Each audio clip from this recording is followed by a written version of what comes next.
Are you serious? Are you serious? Well, everybody knows about Hurricane Matthew. And there's another huge, like, blob storm behind it. But let's just set that aside a minute. What about the earthquake swarm? Let's go back to this, because people are freaking out. They've got anxiety. They're stressing out. And it's because there's urgent earthquake warnings that have been sent out, both by BP Earthwatch and the U.S. Geological Survey did after BP Earthwatch did, okay? Which shows me that they know that Bombay Beach, California, that whole area there in the Salton Sea is dangerous. I mean, we're talking over 200 earthquakes there in the last week. But what's unbelievable is a ton of them were over 2.5. I've covered this before. But according to the LA Times, calm down, everybody. I'm going to get some coffee, okay?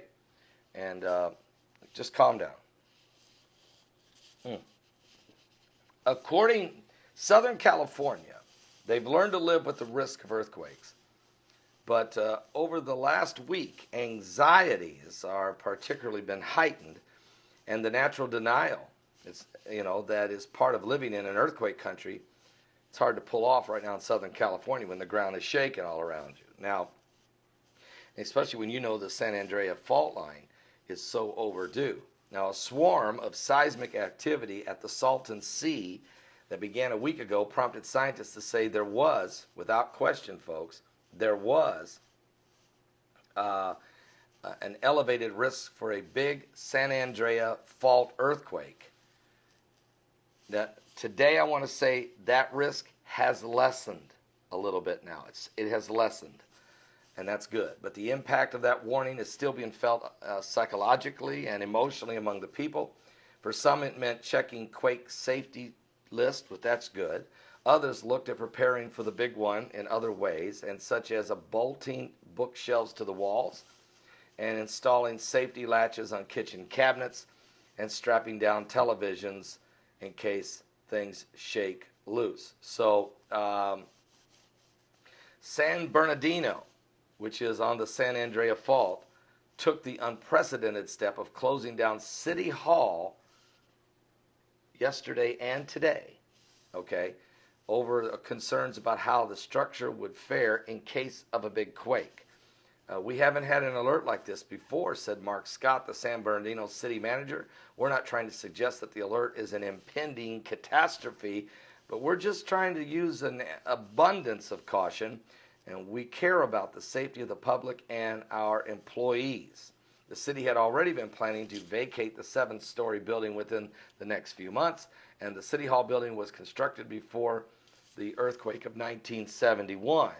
After that earthquake, the seismic codes changed significantly, and other earthquakes have changed California's seismic codes even further, to the point where the current City Hall building in San Bernardino is an example of everything you would not build today to prepare for an earthquake. So, it's tough, especially when you know San Bernardino was bankrupt in 2007. I mean, they went bankrupt, and we know all about the problems with the city council members and missing funds, and it just got insane over there. So anyway, pray for the people of Southern California. I'm going to pray for you folks to calm down, get some coffee and calm down. Get some coffee. Drink it black, drink it strong, calm down. It's going to be all right. Are you serious? How about prayer? That's better. All right? I want you to pray. I want you to make, here's my thing. When you go to do your checklist, check where you're at. Matter of fact, we're in the Feast of Trumpets right now. We're in this 10 days of repentance as you're headed toward, of course, the Day of Atonement, if you're looking at the Jewish feast days. So I want you to be prepared. Checklist, check your life. Check your heart with others. Check your relationships with other people. And be prepared for such a time as this, all right? We are living in the days that the Bible talked about would come. And that's why he says, be ye ready, for an hour you think not the Son of Man will come. I'll be back with more current world events and how they relate to Bible prophecy, because we got a lot on. Today's live show starts at 11 a.m. I'm starting 1 hour early since I'm on the road. And so 1 hour early. We're starting at 11 a.m. So tell everybody. I'll be back in just a few minutes. God, are you serious? What?